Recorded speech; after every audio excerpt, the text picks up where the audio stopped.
자, 오늘 함께 나눌 말씀 조엘 비키의 칼빈주의죠. 조엘 비키의 칼빈주의. 페이지로는 244페이지고요. 우리가 지난 시간부터 오솔라에 대해서 이제 시작을 했습니다. 종교개혁의 어떤 슬로건이었죠. 오솔라, 5가지 오직이라는 말이에요. 그래서 지난주에는 첫 번째, 오직 성경, 오직 말씀, 그래서 솔라 스크립투라에서 라틴어로는 오직 성경에 대해서 우리가 은혜를 나눴고요. 오늘은 두 번째 시간, 오솔라 두 번째 시간으로 오직 은혜라는 주제로, 오직 은혜, 솔라 그라티아, 솔라 그라티아, 오직 은혜라는 주제로 말씀을 나누도록 하겠습니다. 자, 은혜라는 말이 굉장히 정말 은혜롭습니다. 이 은혜를 경험해 본 사람은 은혜라는 단어가 주는 그 달콤함과 평안함과 깊은 뭐랄까요, 위로를 정말 표현할 수 없고 또 너무나 감사하고 귀한 것임을 고백할 것입니다. 그래서 오늘 그 은혜에 대해서 솔라 그라티아, 이 은혜에 대해서 함께 나누는 시간을 갖도록 하겠습니다. 오직 은혜, 솔라 그라티아. 인간이 자신의 죄사함과 구원을 처음으로 주도하고 그것에 참여하는 것인가? 아니면 구원의 전적 사역이 오직 하나님의 주권적인 은혜에 기인하도록 하기 위해서 하나님께서 죄인들의 구원을 주도하시고 완성시키는 것인가? 자, 다시 한번 해석해 드릴게요. 첫 번째, 구원이라는 것이 인간이 주체가 돼서 자신의 죄사함과 구원을 인간이 주도하고 그것을 참여하는 것입니까? 이거예요. 아니면 구원의 전체 사역이 오직 하나님의 주권적인 은혜, 솔라 그라티아 나오죠? 여기 기인하도록 하기 위해서, 그러니까 은혜에 기인하도록 하기 위해서 하나님께서 죄인들의 구원을 주도하시고, 그래서 주도권이 하나님입니다. 완성시키는 것입니까? 어떤 것입니까?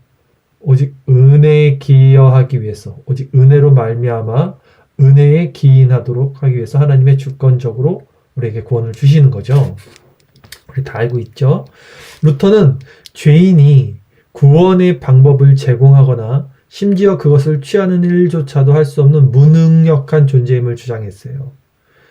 공로주의 사상이 팽배했던 로마 카톨릭에 대항해서 기치를 내세웠던 종교개혁의 슬로건은 루터가 말한 이신칭이었고요. 그 이신칭의 가장 큰 핵심이 바로 인간은 죄인이고 구원의 방법을 스스로 할 수 없는 무능력한 존재임을 주장했다는 것입니다. 그는, 이 루터는 로마 카톨릭 교회의 면죄부와 순례 여행, 고행, 금식, 연옥과 성모 마리아 숭배 체계를 공격했어요. 우리 성모 마리아 주일날 공부했었죠? 이런 잘못된 체계를 루터는 공격했습니다. 로마 카톨릭의 행위에 기초한 체계를 무너뜨리는 유일한 길이 이 논쟁의 뿌리를 쳐서 알리는 것임을 깨달았습니다. 자, 가장 중요한 이 논쟁의 핵심 뭡니까? 그것은 바로 무조건적인 은혜와 자유의지의 싸움이에요. 자, 무조건적인 은혜, 하나님의 주권적인 은혜이냐, 아니면 인간의 자유의지냐, 이 싸움이 결국은 핵심이에요. 제가 가끔 종종 주변에 이제 어떤 댓글을 쓰시는 분들도 계시고 유튜브에 또 이제 공격을 하시는 분들도 계시는데 그 공통점이 있습니다. 제가 공격을 받는 공통점은 너무 이제 인간미가 없다 이거죠. 예, 인본주의 관점에 있으신 분들이 이제 공격을 해요. 예, 근데 이제 그런 이제 댓글이나 제 영상을 보고 댓글 다시는 분들도 그렇고, 근데 한 가지 또 공통적인 특징이, 이제 제가 너무 이제 신본주의를 주창하니까, 이제 인본주의 입장에서 좀 너무 이제 공격을 하는 거죠. 근데 굉장히 무섭게 공격합니다. 예. 그러니까, 만약에 그들이 생각하는 인본주의라는 것이 정말, 인본주의가 뭡니까? 인간이 중심이 되고, 인 거잖아요? 인간의 인권을 또 존중하는 거. 그게 인본주의잖아요. 그러면 각각의 생각의 차이가 있는 것도 인정하는 거잖아요. 저는 이제 그들의 입장에선 저는 저의 주장을 할 뿐인데 그걸 하나의 견해로 받아들이면 될 건데 굉장히 화를 내는 공통점을 갖고 있어요. 인본주의자들이 공격하는 걸 보면. 그것도 아이러니하더라고요. 왜 이렇게 화가 났을까? 뭐가 그들을 이렇게 화를 내게 만들었을까? 그들이 정말로 인본주의자고 인격을 존중하는 사람들이면 다른 견해에 있어서 그냥 수용하고 너는 그렇게 생각하니 난 이렇게 생각한다 라고 넘어갈 수 그들이 주장하는 게 그거잖아요. 또 각자의 생각을 존중하는 거. 그런데 이 신본주의 관점에서는 굉장히 칼을 갈고 있다는 것을 저는 항상 느끼고 있습니다. 왜 그럴까요? 여러분들도 한번 생각해 보십시오. 자, 이거 계속 읽겠습니다. 영어로 은혜라는 단어는요, 흠저역 성경에서 169번, 그리고 파생어까지 포함한다면 204번이나 나옵니다. 은혜는 가장 일반적으로 하나님의 과분한 호의 또는 은총으로 정의됩니다. 그렇지만 우리가 8장에서 이미 살펴본 바와 같이 이러한 정의로는 충분하지 않습니다. 19세기 칼빈주의 침례교도인 윌리엄 르먼은 이것을 이렇게 정의했습니다. 은혜란 무가치한 사람에게 베푸시는 하나님의 무조건적인 호의이다. 은혜란 무가치한 사람에게 베푸시는 하나님의 무조건적인 호의이다. 은혜를 받은 사람은 단순히 받을 자격이 없는 절망적인 죄인들이 아니라 나쁜 마음과 행실로 하나님을 대적하며 적대했던 사람들이에요. 하나님께는 그들에게 친절을 베풀거나 자비를 베푸실 의무가 전혀 없습니다. 그들은 죄인이며 오직 지옥 형벌을 받아야 마땅한 사람들이에요. 그러나 본성에 따라 하나님은 정말로 그들에게 전적으로 과분한 사랑을 베푸셔요. 이것이 하나님의 본성, 속성이라는 겁니다. 하나님은 악을 악으로 갚지 않고 선으로 악을 이기신 분이죠. 그래서 빛을 비춰서 어둠을 드러내시고 어둠 가운데 빛의 세계로 인도하시는 분입니다. 그것이 그분의 본성이고 속성입니다. 그리고 하나님께서 그렇게 하실 때 그들의 삶이 영원히 바뀐다. 그렇죠? 그게 바로 그 사랑의 아주 최종 마침표를 찍은 것이 십자가의 사건이죠. 이것이 은혜라는 거예요. 악을 악으로 갚지 않고 악을 선으로 갚아서 그들의 마음을 무너뜨리는 거예요. 에베소서 2장 4, 5절이 선언하듯이 긍휼과 위대하신 사랑이 풍성하신 하나님이 은혜로 말미암아 그들을 구원하고 살리고 자유케 하며 해방시킵니다. 그들이 비록 죄로 말미암아 하나님 앞에서 사랑스럽지 않고 혐오스럽기까지 할지라도 하나님께서는 그들에게 사랑을 베풀어 주십니다. 하나님은 그들의 죄를 사하고 하나님에 대한 지식을 심어 주시며 하나님의 은혜에 신실하게 반응할 수 있도록 도우십니다. 하나님에 대한 지식을 심어준다고 그러죠.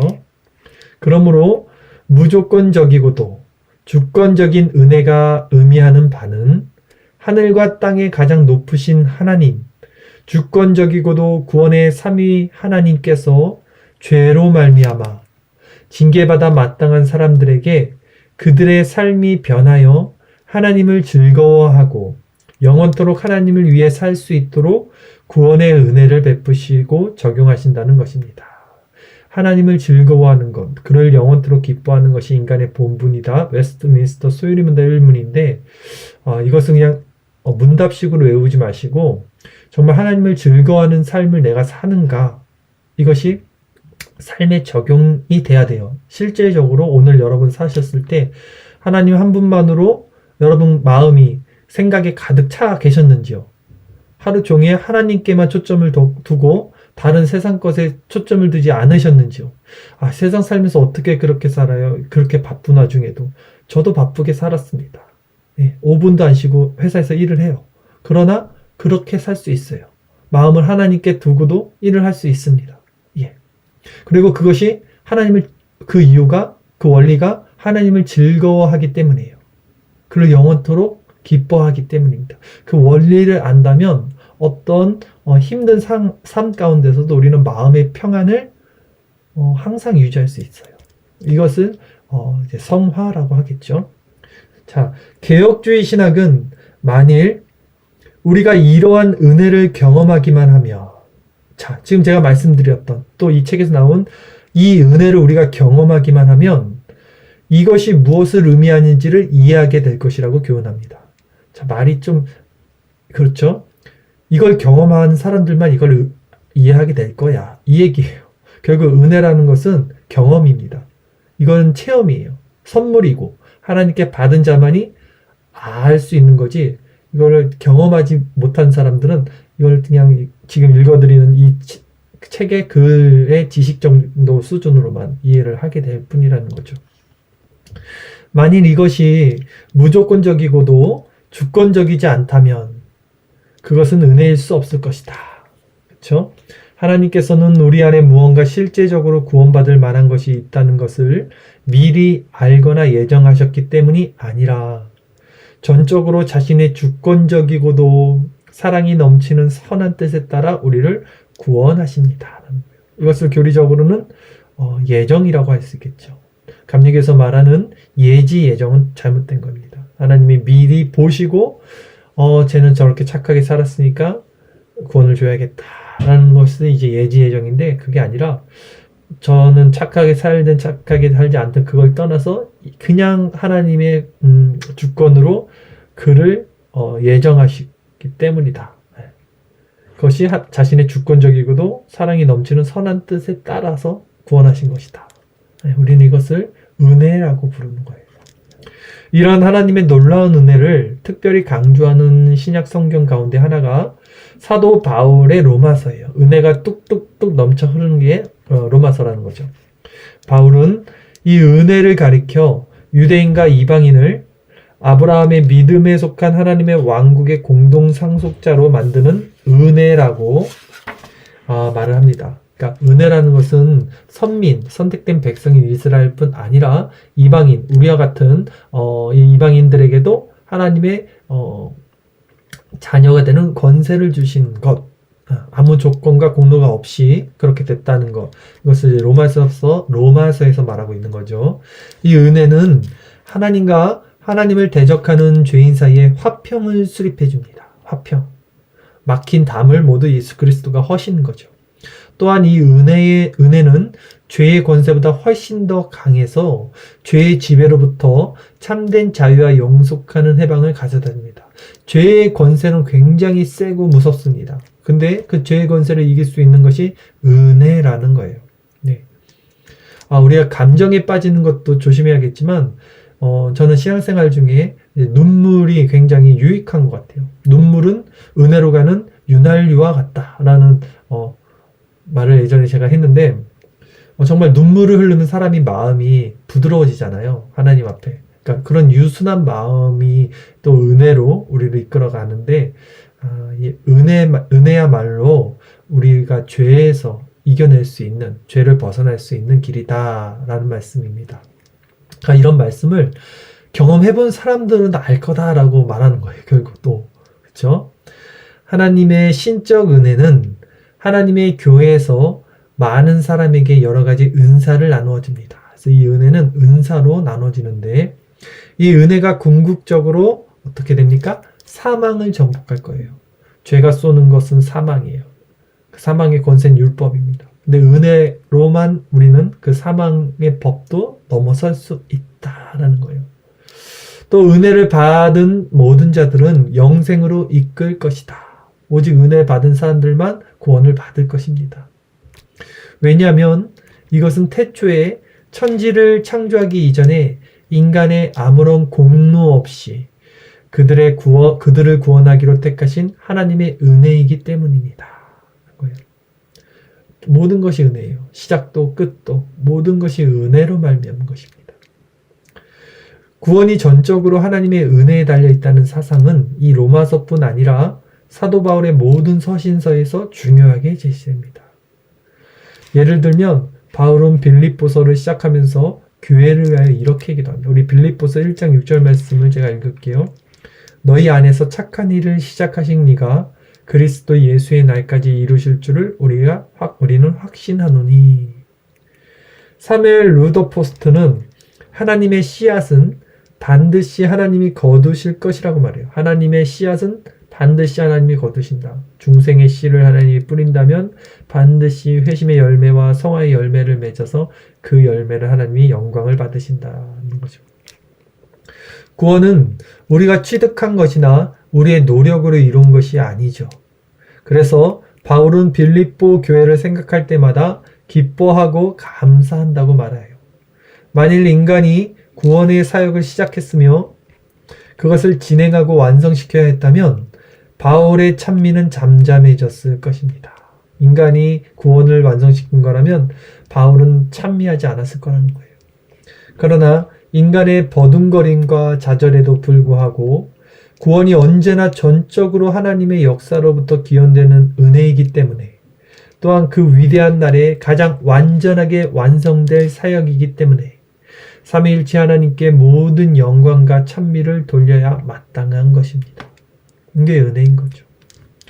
이것 때문에 바울은 모든 은혜의 교리로 인해서 하나님께 감사하며 그분이 그리스도에게로 인도한 신자들을 생각할 때마다 기쁨으로 충만한 거예요. 그러니까 이 기쁨이 충만해야 돼요. 은혜로 말미암아 오늘 우리 삶 가운데 이 기쁨과 평안이 충만해야 돼요. 뭐로? 은혜로 말미암아. 은혜가 있는 사람들의 특징은요, 자기 자신의 소욕이나 자기 자신이 주인 돼서 살아가는 것이 이제 사라지죠. 반대로 자기 자신을 위해서 살아가거나 자기 자신의 이득을 위해서만 살아가는 사람들에게는 은혜라는 것이 껴들일 자리가 없을 거예요. 그래서 내가 정말 은혜가 있는가 없는가는 내가 정말 이기적으로 내 유익을 위해서 살아가는가, 아니면 다른 이들을 위해서 내가 지금 살아가고 있는가, 그걸 보시면 다른 이들을 위해서 살아간다는 그 마음 가운데는 분명히 하나님의 은혜가 있을 겁니다. 그렇게 한번 점검해 보세요, 여러분. 이것 때문에 바울은 모든 은혜의 교리로 인해 하나님께 감사하며 그분이 그리스도에게로 인도한 신자들을 생각할 때마다 기쁨으로 충만한 것이다 했고요. 하나님의 은혜에 붙어 있다면 우리도 바울과 같이 승리를 고백하는 노래를 부르며 기뻐하는 그리스도인이 될 수 있을 것입니다. 네. 하나님의 은혜에 붙어 있는 거예요. 로마서 8장 31절, 만일 하나님이 우리를 위하시면 누가 우리를 대적하리요. 자, 하나님께 시선을 고정시키고 하나님께 붙어 있으면요, 어둠이 우리 가운데 있지 못합니다. 변해야 될 것은 상대방이 아니라 내 자신이에요. 항상 변화받아야 될 것은 문제가 아니라 내 자신 내면입니다. 그 문제 자체로 우리 아까에서 선악을 나누고 내가 잘했다, 네가 못났다, 네가 잘못했다 이렇게 나눠서는 절대로 은혜 가운데 나가지 못해요. 네. 중요한 건 그것이 아니라 우리가 하나님에 붙어 있는 거, 하나님의 속성을 바라보고 그분께 시선을 고정할 때 하나님이 우리 마음 자체를 변화시킵니다. 그게 중요한 거예요. 예. 은혜는 우리를 부르고 우리를 중생시키며 우리를 의롭다 하며 거룩해 하며 우리를 보호하십니다. 은혜가 다 하는 거예요. 우리는 용서받기 위해, 그리고 하나님께 돌아가기 위해, 우리의 상한 마음을 고치기 위해, 고장난 영적 전투의 때에 강해지기 위해 오직 은혜가 필요합니다. 오직 하나님의 자유롭고도 주권적인 은혜로 말미암아 우리는 하나님과 구원적 관계를 소유할 수 있어요. 구원적 관계. 오직 은혜로만 우리는 회심과 거룩과 봉사와 고난으로 부르심을 받을 수 있다는 거예요. 말씀드렸듯이 은혜가 있어야 우리가 봉사, 남을 위해서 헌신할 수 있고요. 또 거룩한 삶을 살아요. 죄를 이길 수 있어요. 자, 주권적 은혜는 우리의 교만을 부서뜨립니다. 하나님의 주권적인 은혜가 들어오면요, 사람은 절대 낮아집니다. 겸손해져요. 특징이에요. 은혜는 우리를 부끄럽게 하고 겸손하게 만듭니다. 그렇죠? 성도는 은혜로만 사는 사람들이에요. 그래서 낮아진 자들. 자, 우리는 스스로 구원의 대상이 아니라 구원의 주인이 되기를 소원해요. 사람들은 판단하고 정죄하고 주인이 되죠. 그래서 구원 과정에 있어서 수동적이 아니라 능동적이기를 원합니다. 우리는 오직 하나님만이 우리 믿음의 주여 또 온전하게 하신 분이라는 진리를 억누르기를 원합니다. 본성상 우리는 주권적인 은혜를 대적하는 자들입니다. 그쵸? 본성상 우리는 하나님의 주권적인 은혜를 대적해요. 그러나 하나님께서는 어떻게 해야 우리의 배역을 깨뜨리고 이 위대한 교리의 친구가 되게 할 수 있는지를 잘 아시는 분이십니다. 하나님께서 인간의 중심이 전적으로 타락했음을 죄인들에게 가르치실 때 하나님의 이 주권적인 은혜가 그러한 죄인에게 가장 격려가 되는 교리가 될 것입니다. 죄가 더한 곳에 은혜가 더하다고 정말로 죄가 큰 사람들은 은혜가 더 크게 됩니다. 선택으로부터 영화에 이르기까지 은혜는 홀로 화려하게 통치합니다. 자, 선택도 또 영화, 마지막 천국 가는 것까지도 은혜가 홀로 화려하게 통치한다. 은혜가 다 하는 거예요. 은혜가. 내가 할 수 있는 건 아무것도 없다는 것입니다. 요한복음 1장 16절은 우리가 은혜 위에 은혜를 받는다고 말을 해요. 이것은 문자적으로 은혜를 향하는 또는 은혜 위에 은혜를 조각하는 것을 의미합니다. 파도가 해변에 연이어 몰려오는 것처럼 파도가 치면 계속 파도가 그 위에 파도 이런 것처럼 은혜 위에 은혜가 계속해서 넘치는 거예요. 은혜는 우리를 구원하시는 하나님의 신적 원리입니다. 그것은 예수 그리스도의 인격과 사역을 통한 신적인 공급입니다. 그것은 선택과 부르심과 거듭남을 통하여 표현되는 하나님의 주권입니다. 그리고 그것은 우리로 하여금 하나님을 위하여 살고 고난받으며 심지어 죽을 수 있도록 만들고 그 안에서 영원히 보존되게 하기 위하여 무조건적으로 그리스도를 영접하게 만드는 하나님의 신적인 능력이 은혜라는 것입니다. 그래서 은혜 없이는 살 수가 없네. 그 찬양 있잖아요. 은혜가 다 하는 거예요. 성도에게는 은혜뿐입니다. 처음부터 끝까지. 칼빈주의자들은 주권적인 은혜가 없이는 모든 사람들이 궁극적으로 잃어버린 바 될 것이라고 믿습니다. 그렇기 때문에 구원은 철저하게 은혜로 말미암은 것이며 전적으로 하나님으로부터 오는 것입니다. 죄인이 무덤에서 일어나기 위해서는 오직 하나님으로부터 생명이 와야 합니다. 오늘날 교회에서는 무조건적인 은혜가 선포되어야만 합니다. 근데 거꾸로 가고 있죠. 알미니엄주의자들의 인본주의자들의 그런 자기중심적 자기의가 더 판을 치고 있는 것이 오늘날 안타까운 현실입니다. 그러나 교회에서는 무조건적인 이 은혜가 선포되어야 돼요. 인간적인 결정들과 대중들의 조작 그리고 인위적으로 강단에 초청하는 것만으로는 결코 진정한 회심자를 낳을 수 없어요. 오직 주권적 은혜로 말미암아 이 복음만이 하나님의 능력과 성령의 능력으로 말미암아 죄인들을 사로잡고 변화시킬 수 있습니다. 그렇다면 우리는 어떻게 해야 오직 은혜를 잘 이해하고 오직 은혜로만 살 수 있을까요? 자, 은혜가 너무 귀하고 너무 좋고 너무 따스하고 이건 알겠는데 그럼 우리는 어떻게 해야 이 은혜를 더 이해하고 오직 은혜로만 살 수 있을까 했을 때 당신은 은혜가 모든 것을 한다는 것을 경험으로 배운 적이 있습니까? 이게 중요해요. 아까도 말씀드렸듯이 이거는 가르쳐서 배울 수 있는 것이 아닙니다. 경험을 해야 돼요. 이게 은혜구나. 이런 게 은혜구나. 이거를 경험을 해서 마음의 체험을 받고 하나님과의 관계가 마음 가운데 일어나야지만 이 맛을 딱 알아야지만 이게 너무 귀한 걸 깨닫고 이걸 계속 추구하게 돼요. 자, 얼마 전 나는 요양소에 있는 한 친구를 방문하였습니다. 이게 지금 조엘 비키가 말하는 거예요. 그녀의 방 벽에는 그녀가 직접 쓴 작은 카드 하나만이 붙어 있었는데 거기에는 다음과 같이 적혀 있었습니다. 은혜, 그리스도의 희생의 값을 치는 하나님의 풍성하시. 이렇게 적혀 있었대요. 은혜, 그레이스, 그리스도의 희생의 값을 치른 하나님의 풍성하심이라고. 그녀는 내가 은혜로 말미암아 살기 때문에 이것은 내게 있어서 모든 것을 의미하지요 라고 말했대요.